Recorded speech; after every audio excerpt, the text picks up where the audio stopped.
3, 2, 1. Hai my dearisti, ketemu lagi. Jangan lupa subscribe, like, dan lonceng. Thank you. Hai, kita ketemu lagi nih. Semoga semua tetap sehat, tetap bahagia. Amin. Kita lanjutkan novel Bos Tampan yang Mati Rasa, part 17.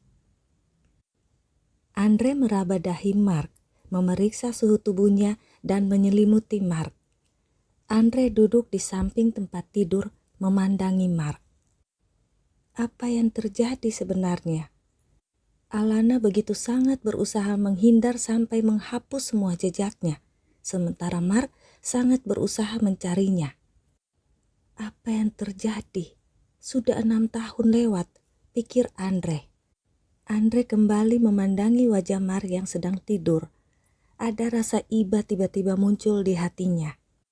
Andre keluar dari kamar depan, mengambil boneka putih itu, lalu menaruhnya di antara dua tangan Mark, supaya Mark memeluk boneka itu. Ini bisa mewakili Ara, karena aku tak bisa memberitahukan apapun tentang mereka padamu.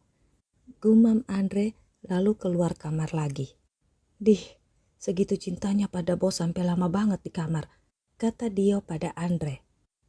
Iya, kami baru selesai bikin anak, jawab Andre cuek. Yang lain langsung tertawa. Saat Andre pulang dari rumah sakit malamnya, tidak ada seorang pun di rumahnya. Rumahnya juga rapi. Andre tersenyum lalu mandi dan membuat makanan untuk dirinya sendiri.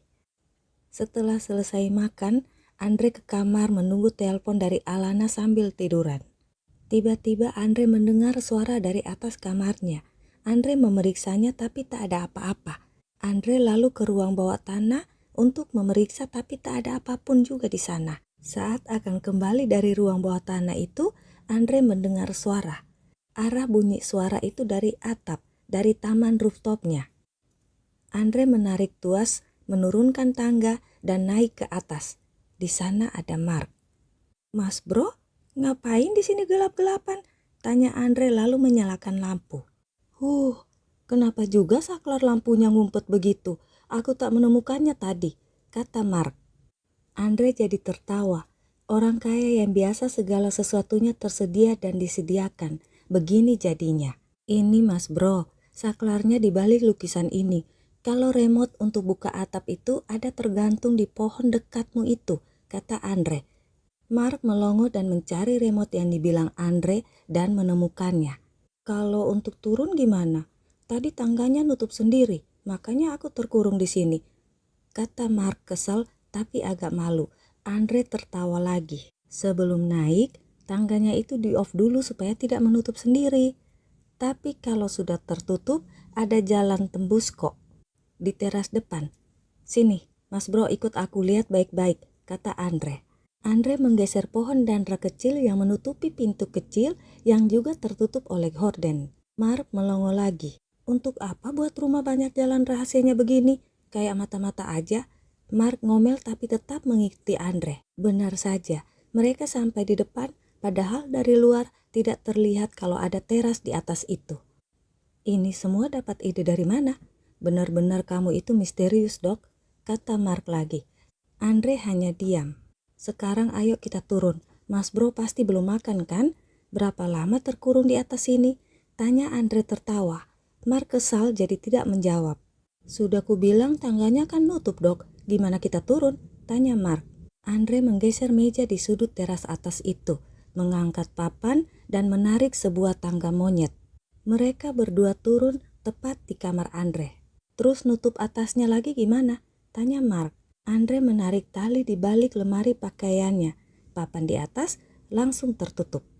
Wah, apa masih ada rahasia lagi di rumah ini? Aku ingin membelinya, kata Mark. Mas bro kan kaya, buat aja sendiri. Ini punyaku, jawab Andre sambil menuju dapur membuat mie instan pakai sayuran dan telur. Tadi aku masak tapi cuma dikit, karena kupikir aku cuma sendirian di sini. Terlalu lama kalau kita harus menunggu masak nasi dulu, jadi sekali-kali makan makanan orang gak berduit ini, kata Andre meletakkan panci yang berisi mie kuah itu. Andre juga menyiapkan 2 mangkok. Gak usah mikir ini makanan gak sehat, makanan berkolesterol atau semacamnya. Aku ini dokter, kalau kalian atau orang semua itu sehat, aku akan miskin, kata Andre. Mar mau gak mau jadi tersenyum. Harum aroma dari makanan di panci di depannya membuat Mar kelaparan. Dari sore dia terkurung di atas. Mar makan dengan lahap tanpa malu-malu. Terjebak di atas kenapa gak telepon? Tanya Andre. Ah iya, handphone aku ada di mana? Siapa yang menyimpan handphoneku? Tanya Mar. Andre heran. Andre mengambil handphonenya dari dalam kamar lalu menelpon ke handphone Mark. Ada apa dok? Tanya Clay. Kenapa handphone bos ada padamu? Tanya Andre. Clay jadi tersadar. Lah, iya ya? Kok bisa? Mungkin tadi gak sengaja ke bawah dok. Lalu bos ada di mana? Tanya Clay bego. Dasar bego, ngaku-ngaku pinter. Aku telepon itu justru pingin tahu gimana keadaan bos. Udah mendingan atau belum? Kata Andre yang tiba-tiba ingin ngerjain Clay. Mar menatap Andre sambil tetap makan. Andre menekan tombol speaker. Bos di mana jadinya? Tanya Andre dengan suara agak tegang tapi ingin tertawa. Iya ya, bos di mana? Apa dokter bisa hubungi bos? Tanya Clay antara bingung dan gugup. Ini aku hubungi bos. Ini kan handphone bos. Gimana sih? Mana tahu aku bos punya nomor-nomor lain, kata Andre. Clay panik. Dok, tutup dulu. Aku mau cek bos dulu. Lalu telepon diputus Clay. Andre dan Mark tertawa. Wah, mas bro lapar ya? Pancinya bocor tuh. Padahal aku kan belum makan. Nih udah habis makanannya, kata Andre menggoda Mark. Gak tahu karena aku lapar atau ini enak. Yang pasti aku bisa makan ini habisin 10 porsi, kata Mark.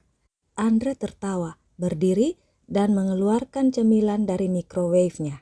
Coba ini juga mas bro, tapi 10 menit lagi baru dimakan. Ini masih panas. Kalau udah dingin baru enak, kata Andre menyodorkan cemilan itu pada Mark.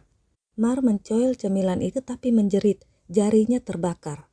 Sudah kubilang kan 10 menit lagi, itu kan baru keluar dari microwave, kata Andre. Kenapa juga dipanasin kalau makannya harus didinginin dulu? Tanya Mark bawel. Karena itu beku, keras, belum matang, jadi harus dimasak dulu, didinginin, baru enak dimakan. Kalau mau yang beku dan keras, tuh di freezer banyak, makan aja tuh kalau gak sabaran, kata Andre. Mark meringis. Andre menarik tangan Mark, membawanya ke wastafel dan menaruh jari Mark yang agak melepuh itu di bawah kucuran air.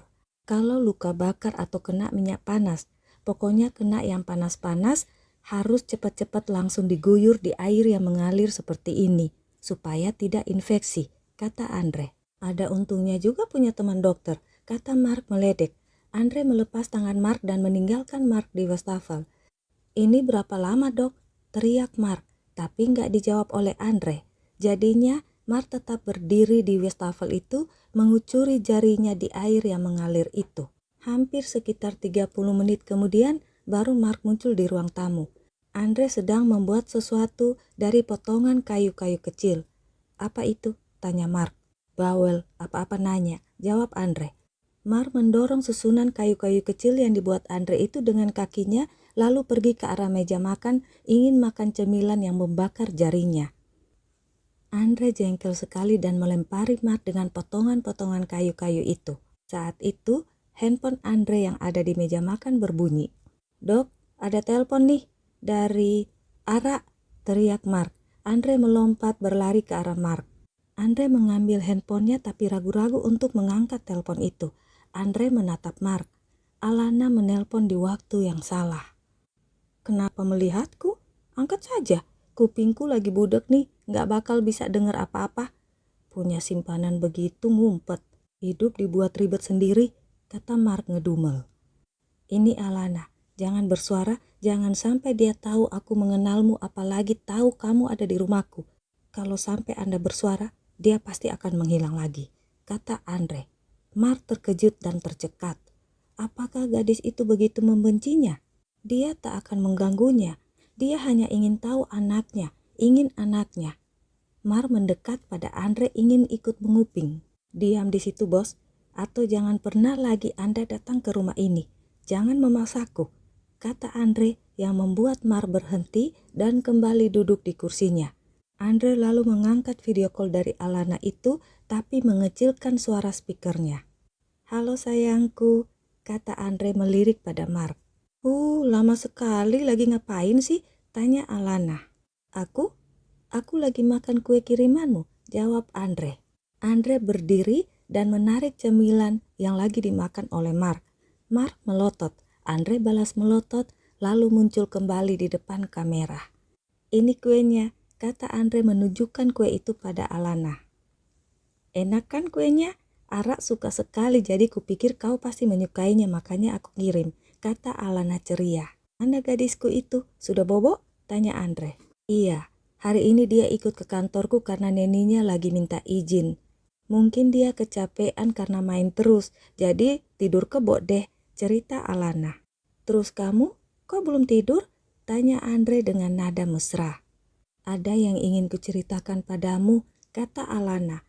Mar melempari Andre dengan tisu, kena tepat di dahi Andre. Alana kaget melihatnya. "Apa itu? Apa yang tadi kena di dahimu? Kok seperti ada yang melemparimu? Kamu sama siapa di situ?" tanya Alana. I love you more